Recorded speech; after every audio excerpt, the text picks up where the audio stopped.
അങ്ങനെ വയനാട് അമരക്കുനിയെ വിറപ്പിച്ച കടുവ ഒടുവിൽ കൂട്ടിലായിരിക്കുകയാണ്. അതിലെ ദൃശ്യങ്ങളാണ് പ്രേക്ഷകർ കണ്ടുകൊണ്ടിരിക്കുന്നത്. കമൽ, അമരക്കുനിയെ സംബന്ധിച്ചിടത്തോളം കഴിഞ്ഞ കുറച്ച് ദിവസങ്ങളായി ആശങ്കയിലായിരുന്നു. സ്കൂളുകൾക്ക് അവധിയായിരുന്നു. കർഷകരെ സംബന്ധിച്ചിടത്തോളം ഏറെ ഭീതിയിലായിരുന്നു. ഇനി നാളെ മുതൽ ഒരുപക്ഷെ അവർക്ക് സാധാരണ ജീവിതം നയിക്കാൻ കഴിയുമെന്ന് തന്നെ പറയാമല്ലേ?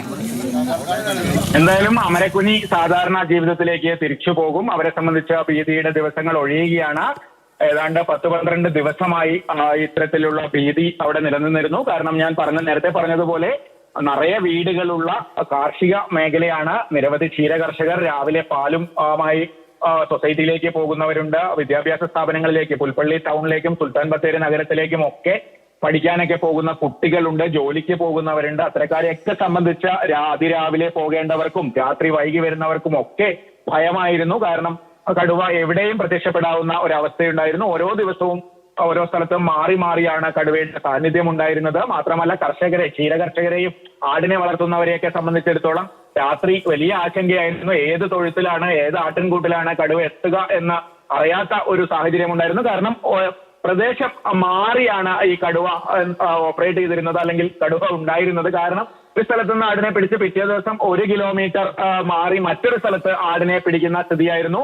വനപാലകർക്ക് തന്നെ കടുവയെ അതുകൊണ്ടാണ് വളരെ ഒളിച്ചു കളിക്കുന്ന ഒരു രീതിയായിരുന്നു. അത് ഓരോ കടുവകളുടെയും ക്യാരക്ടർ വ്യത്യസ്തമാണ് എന്നൊക്കെ ഡോക്ടർ അരുൺ സക്രിയ പറയാറുണ്ട്. വളരെ എലൂസീവ് ആയിട്ടുള്ള, അല്ലെങ്കിൽ മനുഷ്യന്റെ സാന്നിധ്യം വരുമ്പോൾ പെട്ടെന്ന് മാറിപ്പോകുന്ന ഒരു കടുവയായിരുന്നു ഇത്. അതാണ് മയക്കുവേടി സംഘത്തിനൊന്നും പകൽ സമയത്ത് കടുവയെ കണ്ടെത്താൻ കഴിയാതിരുന്നത്. പകൽ സമയത്ത് എവിടെയും പ്രത്യക്ഷപ്പെടാത്ത രീതിയിൽ മറഞ്ഞിരിക്കുന്ന ഒരു കടുവയായിരുന്നു. മറ്റൊന്ന് ആ പ്രദേശത്തുണ്ടായിരുന്ന ഒരു പ്രശ്നം, അവിടെ മാത്രമല്ല വയനാട്ടിൽ എവിടെ കടുവ ഇറങ്ങുമ്പോഴും ഉണ്ടാകുന്ന പ്രശ്നം, കാട് വെട്ടിത്തെളിക്കാത്ത ധാരാളം കൃഷിയിടങ്ങൾ ഉണ്ട് എന്നുള്ളതാണ്. വലിയ രീതിയിൽ കാട് പിടിച്ചു കിടക്കുന്ന കൃഷിയിടങ്ങൾ ഈ മേഖലയിലും ഉണ്ടായിരുന്നു. അവിടെയൊക്കെ കടുവയ്ക്ക് ഒളിച്ചിരിക്കാനുള്ള സൗകര്യങ്ങൾ ധാരാളം ഉണ്ടായിരുന്നു. അതുകൊണ്ട് തന്നെയാണ് ഈ ദൗത്യ സംഘത്തിന് പകൽ സമയത്ത് കടുവയെ കണ്ടെത്തി മയക്കുവെടി വെക്കാൻ പറ്റുന്ന ഒരു സാഹചര്യം ലഭിക്കാതിരുന്നത്. അതുകൊണ്ട് തന്നെയാണ് കൂട് വെക്കുക, കൂട്ടിൽ അകപ്പെടുത്തുക എന്ന ഒരു ശ്രമത്തിലേക്ക് തന്നെ വനംവകുപ്പ് ശ്രമിച്ചുകൊണ്ടേയിരുന്നത്. 5 കൂടുകളാണ് ഇന്ന് സ്ഥാപിച്ചത്. അതിൽ ഒരു കൂട് ഈ ആട്ടിൻകൂട് പോലെ ഒരു ആട്ടിൻകൂട് ആക്കി മാറ്റുന്ന രീതിയിൽ ടാർപോളിൻ കൊണ്ടൊക്കെ മറച്ച് അത്തരത്തിൽ ആടിനെ ലൈവായി ജീവനുള്ള ആടിനെ കെട്ടി അങ്ങനെ ഒരു കൂടായി മാറ്റിയൊക്കെയാണ് സ്ഥാപിച്ചിരുന്നത്. അതിലാണോ ഈ കടുവ കുടുങ്ങിയതെന്ന് വ്യക്തമല്ല. പക്ഷെ അത്തരത്തിലും ഒരു കൂട് സ്ഥാപിച്ചിരുന്നു. അങ്ങനെ കൂട്ടിലാക്കാൻ തന്നെയായിരുന്നു വനംവകുപ്പിന്റെ ശ്രമം. രാത്രികാലത്ത് മാത്രം ഇറങ്ങുന്ന ഒരു കടുവയെ മയക്കുവേടി വെക്കുക എളുപ്പമല്ല. രാത്രിയിൽ മയക്കുവേടി വെച്ചാൽ അത് എങ്ങോട്ട് ഓടിപ്പോകുമെന്നറിയില്ല. ഒരുപക്ഷെ മയക്കുവേടി ഏറ്റതിനു ശേഷം കടുവയെ കണ്ടെത്താൻ കഴിയില്ല. ഏതെങ്കിലും ജലാശയത്തിലോ കുറ്റിക്കാട്ടിലോ ഒക്കെ പോയി കടുവ വീണെന്ന് വരാം. അത്തരത്തിൽ അത് വലിയ റിസ്ക് ഉള്ള പരിപാടിയാണ് ഈ രാത്രിയിൽ മയക്കുവേടി വെക്കുക എന്നുള്ളത്. അതുകൊണ്ട് തന്നെ ആ സാഹചര്യമൊക്കെ പരമാവധി ഒഴിവാക്കാനാണ് വനംവകുപ്പ് ശ്രമിച്ചത്. പരമാവധി കൂട്ടിൽ അകപ്പെടുത്തുക എന്നതായിരുന്നു ലക്ഷ്യം. മാത്രമല്ല ഈ അനാരോഗ്യമുള്ള കടുവയായതുകൊണ്ട് തന്നെ ഈ മയക്കുവെടി അതിന് ആരോഗ്യത്തെ എങ്ങനെ ബാധിക്കുമെന്നൊക്കെയുള്ള ആശങ്ക ഒരുപക്ഷെ ഉണ്ടായിരുന്നിരിക്കാം. അതുകൊണ്ട് പരമാവധി കൂട്ടിൽ തന്നെ കടുവയെ പെടുത്തുക എന്നുള്ളതായിരുന്നു ലക്ഷ്യം. അതിൽ വനംവകുപ്പ് വിജയിച്ചിരിക്കുന്നു ഇപ്പോൾ.